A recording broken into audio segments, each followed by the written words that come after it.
factoring with GCF. Some of you hopefully will remember this, and it won't take too long to get there. But just a couple things about that. It has to be a common factor. So they both have to share an x or a number in common, 2, 4, 6, 8, 3, whatever it is. So we'll start here with 4x plus 20. And so if I can get this working.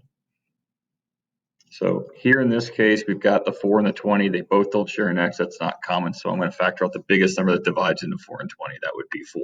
So the 2 is a common factor, but it's not the greatest common factor. So if I factor out that 4, I'm going to put that here. Now we have to decide what's going to go in there. Some people like to think and say to themselves, okay, well, in this case, 4 times what will give you 4x, and 4 times what will give you 20. You can do it that way. Other people are going to take what you're originally having and divide it by that 4. So for example, I can write this out. I'm going to take that 4x, divide it by that common factor of 4. I can take that 20, divide it by that 4 common factor, and go through that way. You don't have to write that out, but that's one option.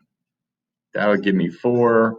4 divided by 4 cancels. It gives you a 1x or just an x. And then this would simply give you 5. So that's GCF'd out. Let's try another one. 10x cubed plus 5x squared. So if I look at that 10 here, and I look at that 5 right there, the biggest number that divides evenly into both of those would be 5. I do have a common factor of x. I'm going to factor out, in this case, the smallest exponent of those, which would be an x squared. So if you want to kind of do the first kind of method, I said 5 times what would give you 10, that would be 2. And then you have to say x squared times what would give you x to the third, that would be an x to the first. Or you can write it out and just divide it. So I can take that 10x to the third, divided by the common factor of 5x squared, plus take this 5x squared, and then divide it by that common factor of 5 and then x squared. So this greatest common factor will stay out front. 10 divided by 2, so I'm going to divide these guys. 10 divided by 5, excuse me, will give you 2. And then here I'm taking x to the third and taking away x squared. So if you want to take x cubed, that's x times x times x, divided by, and then x squared is x times x. And basically you're taking some away. So these guys would cancel and those guys would cancel, and that would give you just an x to the first. Or you could do the exponent rule and take the highest x or the top exponent here, 3 minus 2, that'll give you an x to the first. This is 2x to the first, or we can simply write 2x. In this case, over here, 5 divided by 5 will just give you a 1.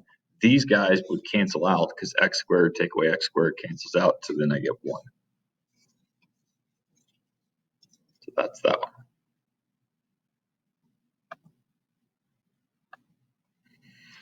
I got a few things here to look at. So I've got an 8, a 4, and a 16. So let's start with the numbers in front. So the biggest number divides into 8 and 4 and 16. Well, 2 is a common factor, but we want to make sure it's the greatest. In this case, that would be 4. So 4 divides evenly into 8, and 4 into 16. So I'm going to have a 4 here. They all do have a common x involved, so I'll factor out an x, but it has to be the smallest exponent. I got 4, I got 3, and then technically speaking, that's an x to the first. So I'm going to GCF out an x to the first or an x. You again can say, well, 4 times what would give you 8, and x times what would give you x to the fourth, or you can take this and divide it. Well, if I do 8 divided by 4, that's going to give me 2. If I have, in this case, 4, and I take away 1, because technically that's x to the first, 4 minus 1 will give you 3. So it's x to the third.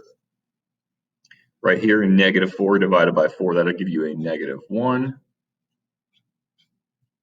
And then 3 minus 1, that'll give you x squared. Since that's a 1 coefficient, you don't have to write that, but you can. And then lastly, negative 16 divided by 4, that'll give you a negative 4. You have an x and you're taking 1 away, which means there's no more x's left. Or you can think of 1 minus 1 would give you an x to the 0 power, and anything to the 0 power would be 1. So that would give you 4 times 1, which is simply just 4. So you can have your answer like this, or you can write it where you don't have, in this case, that 1 in front. So it could look like that, or it could be this.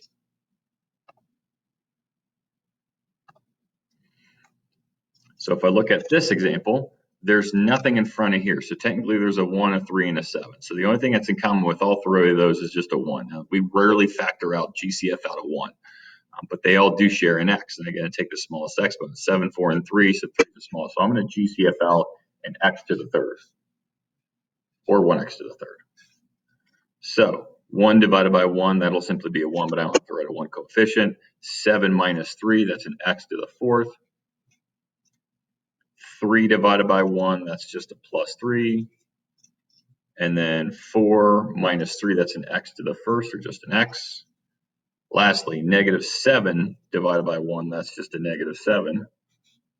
And then x to the third, take away an x to the third, 3 minus 3 is 0. So again, that gives me essentially nothing. It cancels out. Looks like that. And then finally,